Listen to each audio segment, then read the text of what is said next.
eSports at Texas Wesleyan. As soon as we are led into the meeting, we'll get started. All right, here we go.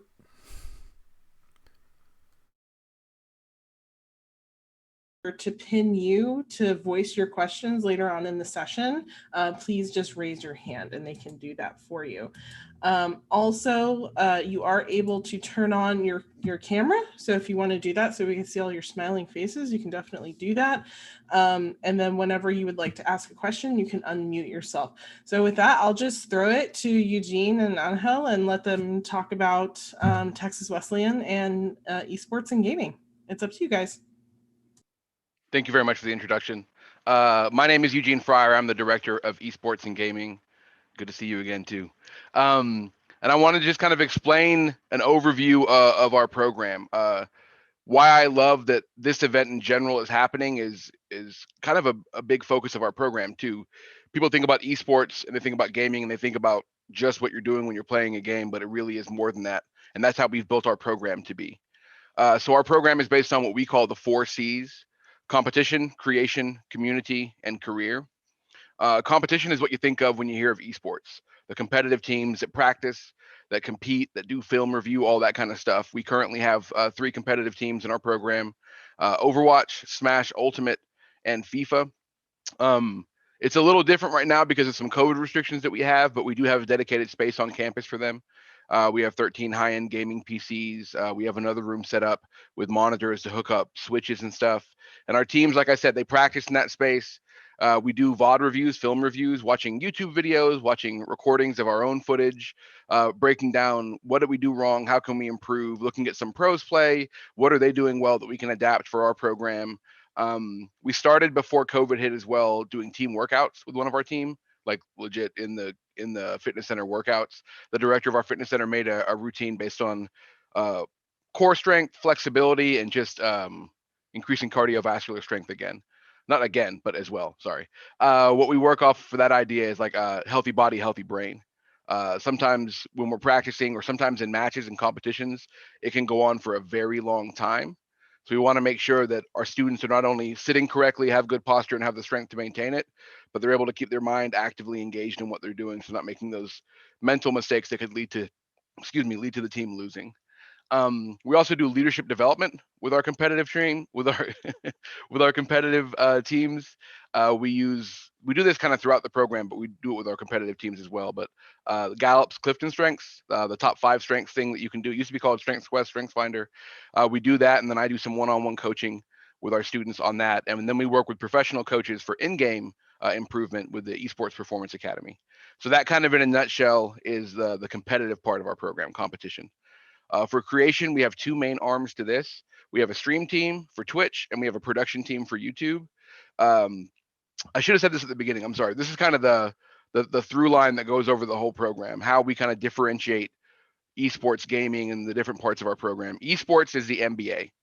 That's in the stadium. That's high level. That's the highest level of competition. Gaming is playing pickup basketball down the street with your friends.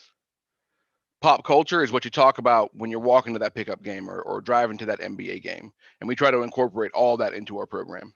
So the creation part is where we start to get a bit more into the gaming and kind of in the pop culture. So for our production team that we have on YouTube, we're trying to create content focused on our community members to help show off who we are and what we're about. So it's not even always about esports or gaming with that. We've talked about, we did a series last semester, Question Time, where we got people ranging from our Dean of Students to some first semester freshmen that were in our program, talking about what's your favorite anime of all time? What got you into gaming? What's your biggest gaming memory, gaming experience of all time? And just getting to bring people together through that shared experience that is gaming, that is pop culture.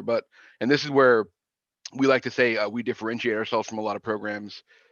We look at who's actually creating that content, and that's giving them an opportunity to expand upon portfolios they have, to start building portfolios for future employment, for graphic design, for editing, all that kind of stuff. So it's not just about the video that people see at the end of the product. It's about the process that goes into creating that video. We're piloting right now a new series, more short form series, about 90 to 120-second long videos called Top 3, where student leaders from our program and members of our community talk about their top 3 of any given topic. The first episode that we have, the kind of proof of concept episode that my students are working on, is top 3 anime. So one of our community managers pitched the idea, structured it out, and we recorded and edited. It ended up being about a minute and a half for her video, but her going through her top 3 anime of all time and why they are her favorite. Um, why we like doing stuff like this with our production team is it allows, even though we're a small campus of around 2,000 students, it allows students that are engaging with the media to learn more about their classmates that you might not know sitting in class or sitting in a Zoom call with somebody. So learning that Elspeth, one of our community managers, loves Berserk and that's her favorite anime. If a student loves Berserk too, that might be like, oh, that's a connection that I have with somebody else on my campus or in my program. And we think those kind of connections are tremendously meaningful. I've worked in higher education since the early 2000s, and I've said this to students throughout my entire career. When you look back on your college experience 5, 10, 15 years after you graduate, you think about the experiences you have with your classmates, with teachers that you get to work with. It's a lot of times it can be connected to the classroom, but it's a lot of time the out of class experiences where that bonding happens and those connections happen. So we try to highlight that. We try to create more opportunities to highlight that through our production team. And then our stream team, we started that last semester. We currently have 7 streamers on our Twitch page streaming throughout the week. We're doing around 15 to 20 hours of content each week. And again, this is where it's less esports. Even though my hoodie says esports, it's less esports and it's more gaming. One of the big things I talk to them about is it's okay if they stream Overwatch or Valorant or different games that you can play in comp, but really people that want to watch that kind of content already have streamers that they watch. So what can we do to make community events out of our stream team, our stream team activity? So a good example of that is Michael, one of our streamers. He's having a Phasmophobia night next week. He has a VR hookup, as well as Caleb, another one of our streamers, has a VR hookup as well. The two of them are going to be playing with maybe just 2 community members, and Michael has promised there will be a lot of screaming on his stream because he gets scared very easily, and he's not done a lot of VR before. So trying to create fun stuff like that that students can take part in by hopping in a game, by engaging in Twitch chat, or by laughing at the clips that we have later on. So the stream team and the production team are 2 different opportunities that we have for students through our creation portion of our program. Community is probably the biggest part of our program and the one that we're most rapidly kind of expanding.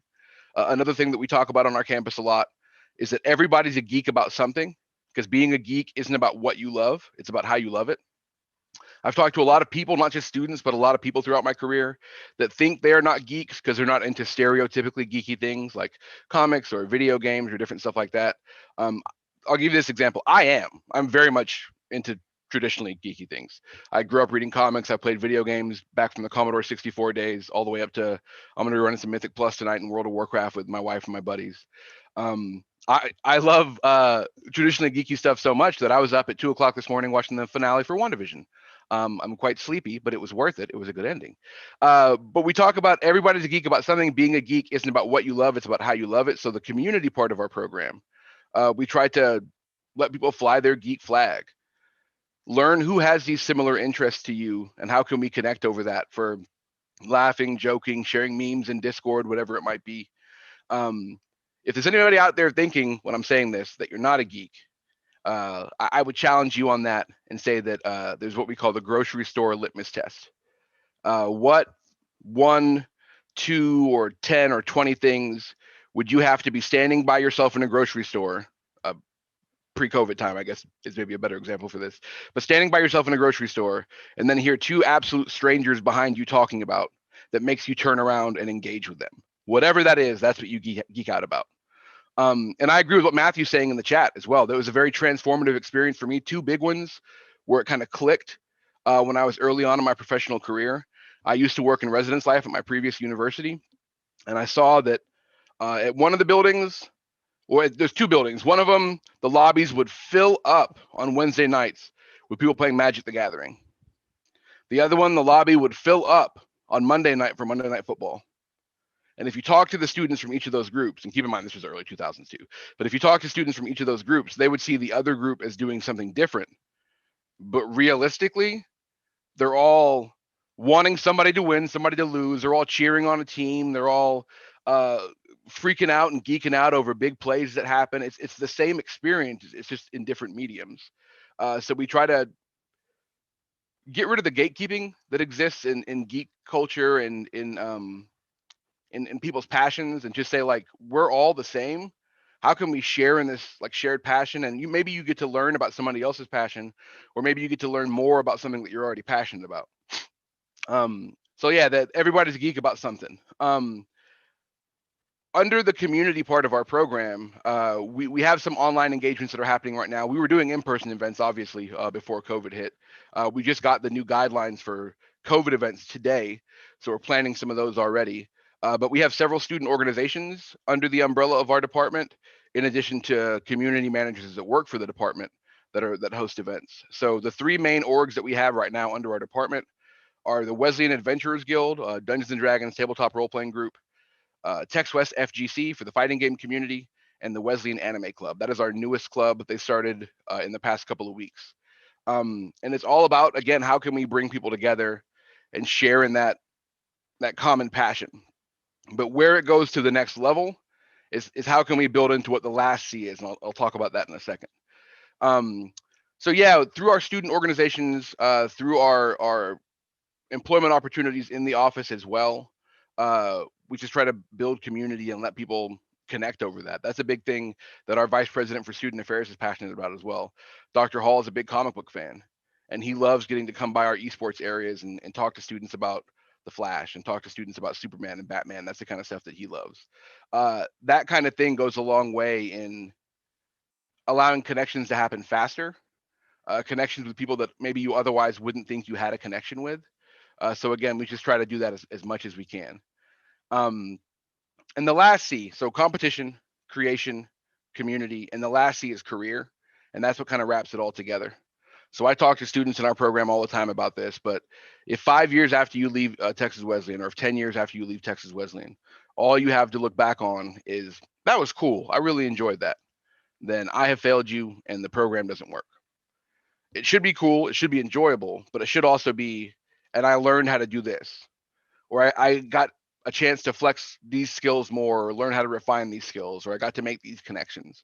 Because ultimately the goal is for you as a member of the program to have an experience where you learn, and after college you have a successful career.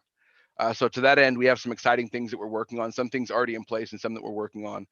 We have a career prep series that we've been doing, bringing in people specifically from the esports industry so far, but to talk to our students about networking and professionalism. Some fields don't have the same level of standard professionalism, but how can you be as professional as possible regardless of what field you're in, or regardless of what others are doing around you. Those have been mostly through Discord, because a lot of that started once COVID hit, but we're hoping to do those in person after COVID as well. We're also working with Team Envy, Mavs Gaming, and the eSports Stadium in Arlington to build out experiential learning opportunities for students.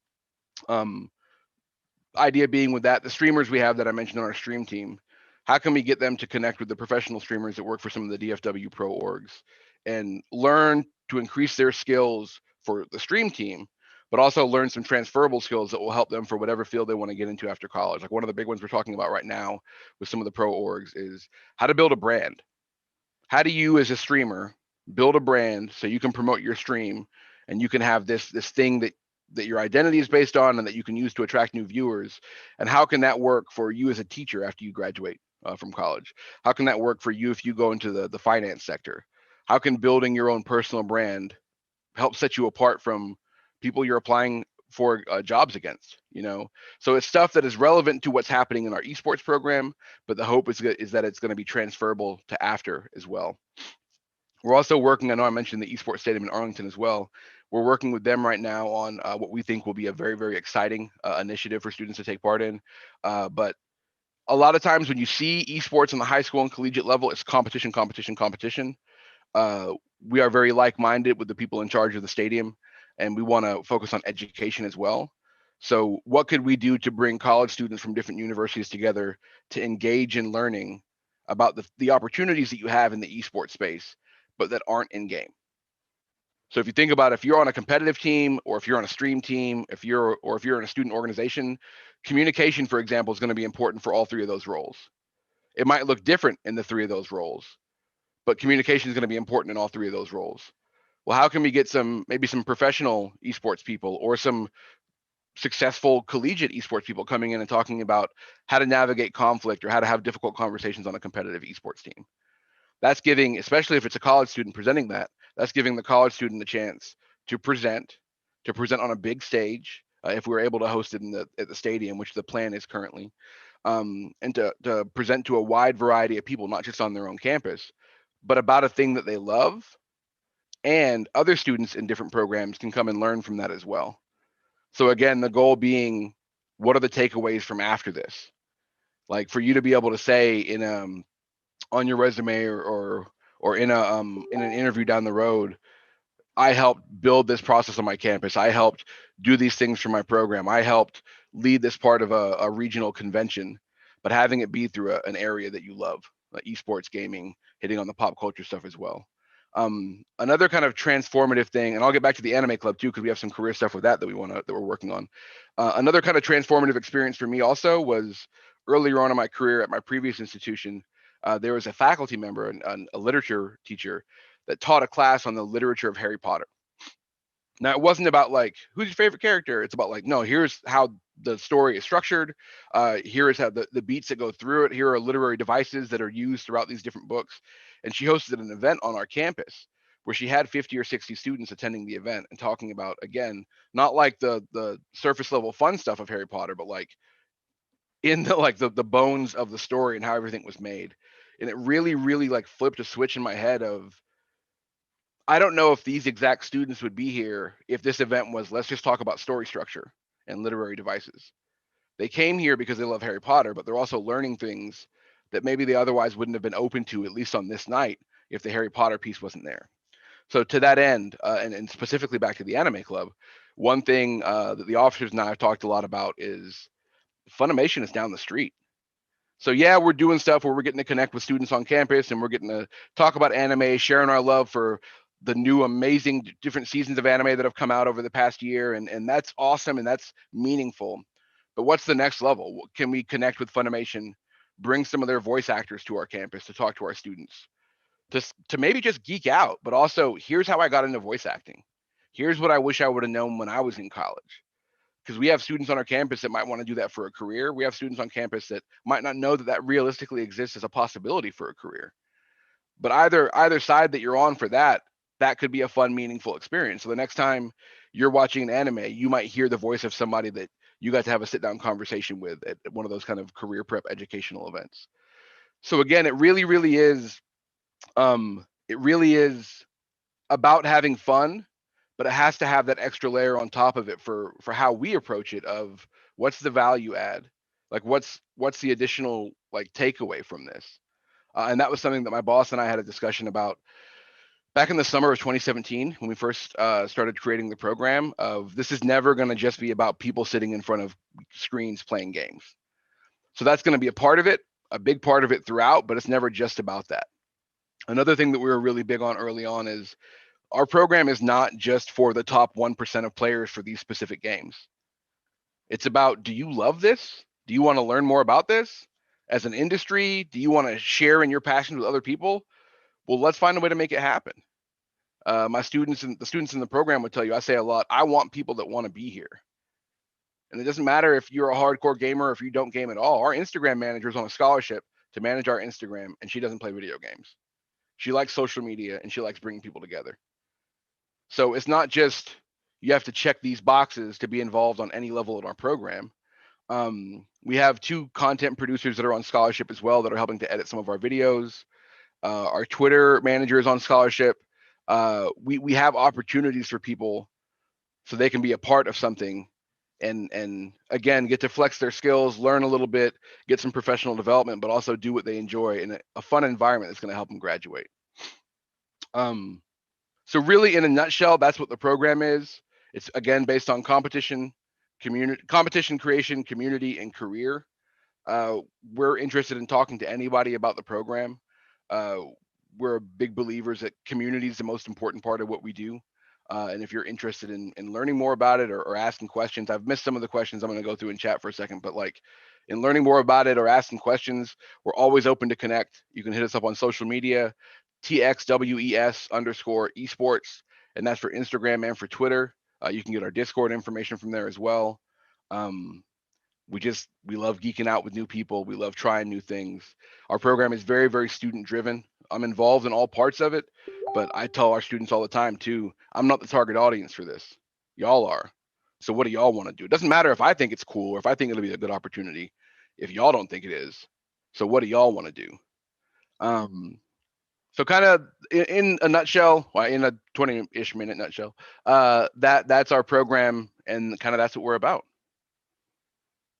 So I don't know if anybody has any questions before we go on. I'm gonna kind of scroll through the questions too, but. And you can definitely unmute yourself and turn on your camera if you want to ask a question as face-to-face as we can.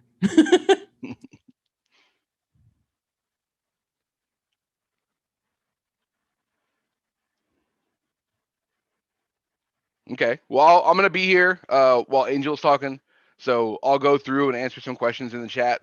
And if people do have questions later on, I'm happy to talk. So thank y'all very much. I'm gonna kick it over to Angel. Go ahead and take it away, man. All right. Awesome. Thank you, Eugene. So Eugene talked about esports and kind of what that has to offer. Now, I just want to talk a little bit about our academics, next steps, how to apply to Texas Wesleyan, cost of Texas Wesleyan, and things like that, because that is a huge part. Again, my name is Angel Rodriguez. I do work in the Office of Admissions, so I am an enrollment counselor. I would be your first point of contact as far as like knowing what classes to take here, knowing what classes to take at your community college level as well to make sure you're taking the right classes. So I'm here every step of the way. All right, so let's get on with academics. So no matter what you're thinking about studying at Texas Wesleyan, we're going to have small class sizes and professors who know you by name. That's just what we are about at Texas Wesleyan. In our book, smaller is smarter. And our majors are divided between 3 different schools. We have the School of Arts and Sciences, the School of Business Administration, and the School of Education. Now, I want to dive a little bit deeper into each of these schools and give you some more info on those.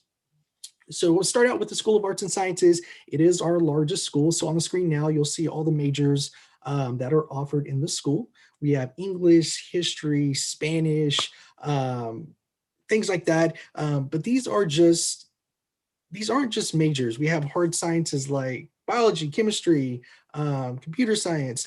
Again, we really put an emphasis on hands-on learning in this major. We have theater, mass comm, music. They're just not degrees. They're the type of skills that you get involved in. We really get to teach you those skills, but we want you to do that and use those skills inside of the classroom. So one cool thing at the undergraduate level at Texas Wesleyan, you do get to participate in research. So we'll help you out with professional presentation opportunities. Again, field research at the undergraduate level just really gives you the opportunity, for the right skills to, in the future for your jobs. It'll teach you the right skills for your future. All right, and then next we have the School of Business Administration. This is our most popular school. This school houses accounting, management, marketing, or general business degree. It is our most popular degree, but it does touch on a little bit of everything offered in the School of Business. One cool thing, our School of Business is accredited by AACSB, which is an accreditation held by only 5% of business schools in the world. Also, 100% of our full-time faculty, they hold a PhD in their discipline and conduct active research in the field, and many hold additional certifications. So they're really experts. They're really experts in their fields, and they're really here to help you to prepare you. And then lastly, let's get into our School of Education. Whether you're getting a degree in education or exercise science, the School of Education is all about giving you hands-on experience. Again, we're really big on that and giving you hands-on experience before getting in the real world. You'll graduate from Texas Wesleyan prepared to be a leader in your industry. And on the screen now, you'll see the majors offered through the School of Education. All right, next we're going to go into what will it cost. Just going to talk a little bit about the price of a private university. We are a private university. I'm sure you're wondering about cost and what the cost is. So let's talk a little bit about it. Oh, we had a question in the chat. Are you going to be sharing slides? Yes. Oh, sorry. Was I not sharing slides? No, you just have to hit the share screen button at the bottom in your tray. No Sorry problem. about No problem.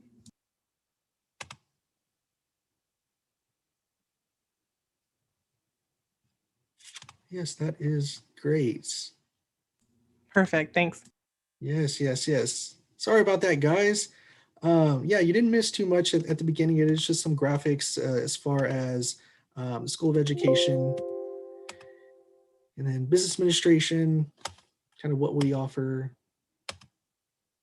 in the School of Arts and Sciences. Just go back on that so you can take a look at it really quick. Again, sorry about that. The School of Business Administration.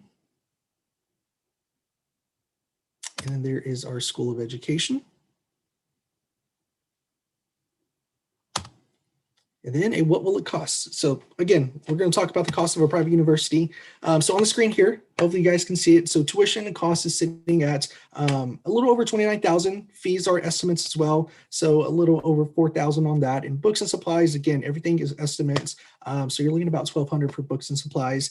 You can always get books cheaper. You can rent them. You can get them from Chegg or wherever it is. But yeah, you can definitely get cheaper stuff. But the total price, kind of what you're going to be looking at, is anywhere between $30,000 to $34,000 per year. But don't be scared of that price, because that is totally not the price you're going to pay, because 100% of our students at Texas Wesleyan do get a scholarship. There's no separate application for our scholarships. They're just automatically awarded to you based on your GPA once you get accepted. So let's get a little bit into those scholarships. All right, so the scholarships, like I said, it is based off GPA. They range from $12,500 all the way up to $17,000 per year. So whatever your GPA range falls, whenever you do get accepted into the university, will automatically be awarded to you. So there, like I said, there's no separate application. It's just automatically awarded to you once you do get accepted. All right, and that's not all. We do have an additional scholarship opportunity that is tied to taking one of our campus tours. So if you would like to attend a campus tour, the link to that will be in the chat. The scholarship, it's called the Smarter You Scholarship. It involves 3 steps to earn it. The first step is to attend a campus tour. The second step is to submit your FAFSA. And the last and final step in order to get this would be to register for your classes, or set up a payment plan and just get on the payment plan to handle your balances. So I'm going to put a link in the chat for you guys so you can take a campus tour if that's something that you guys would want to do.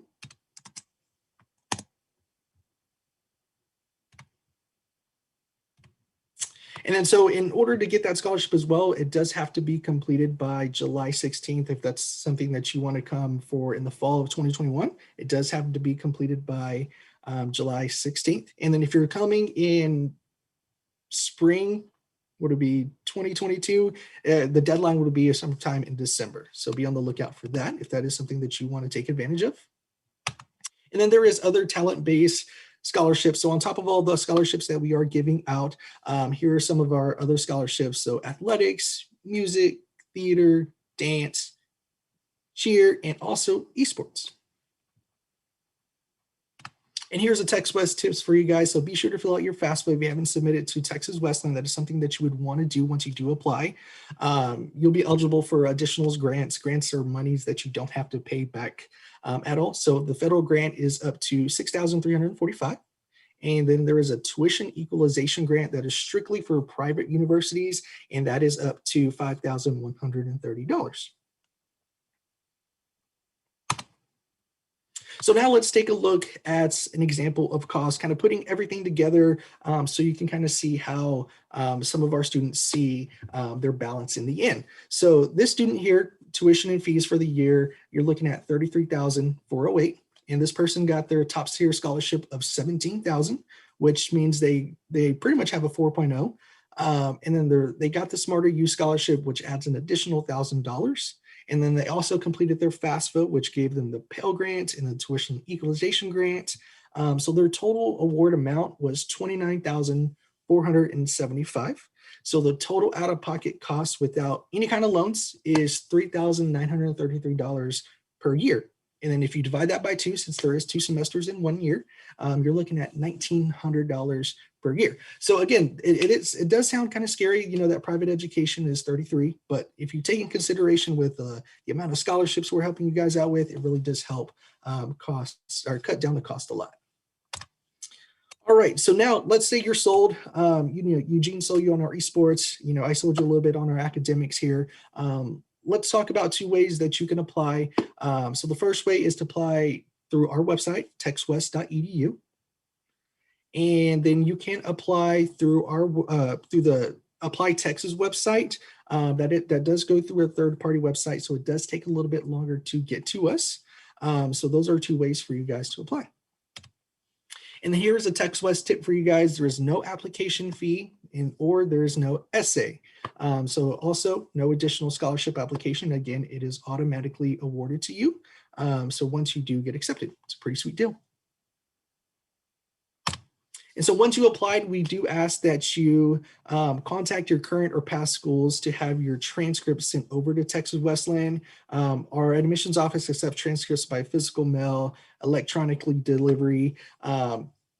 And what we do require for students who do have 24 or more credit hours, we just ask that you submit all your college transcripts in a 2.0 to get accepted as far as GPA.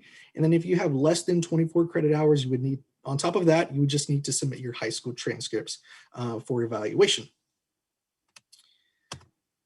All right, so now I would like to go over some visit opportunities and some event opportunities that we have coming up. So you can see for yourself why we say smaller is smarter here at Texas Wesleyan. So we have daily campus visit experiences. You can come on campus, you can take a tour around campus at 10 a.m. and 2 p.m. I did put the link in the chat for you guys so you can sign up for that. And then we have a virtual campus visit experience where you can just sit on your couch and you can take a tour, and we'll have one of our tour guides just virtually walk you around campus. And then we have some virtual Transfer Tex West events. These events are open to all majors. Come learn a little bit more about majors, talk to some faculty, talk to some current students. So that's what that event is about. And then we have a Transfer Tuesday info session. So every Tuesday we'll do a presentation similar like this, just get a little bit more in depth to cost breakdown, majors, just anything you want to hear. That's what that event is about. All right, so lastly, do you guys have any questions at all? I am looking at the chat. I don't see we have any questions. Remember, you can also unmute yourself or turn on your camera if you'd like to ask a question, or you could put it in the chat. Correct.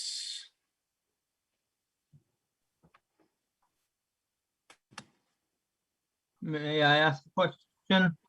Yes, for sure. Like with the other things on this River website, is this, are we going to evaluate this?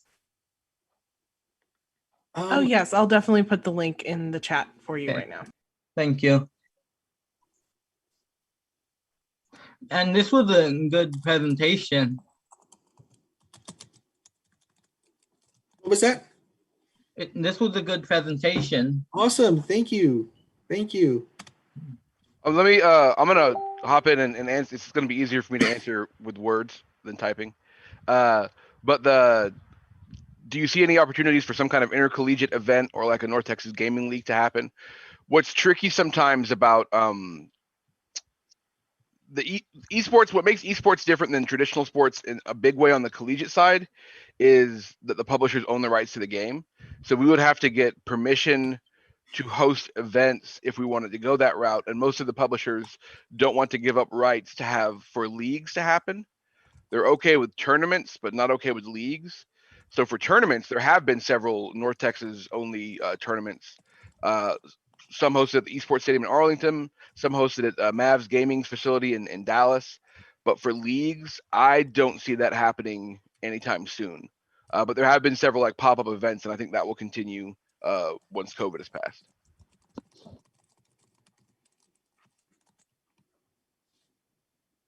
So I did get a question in the chat.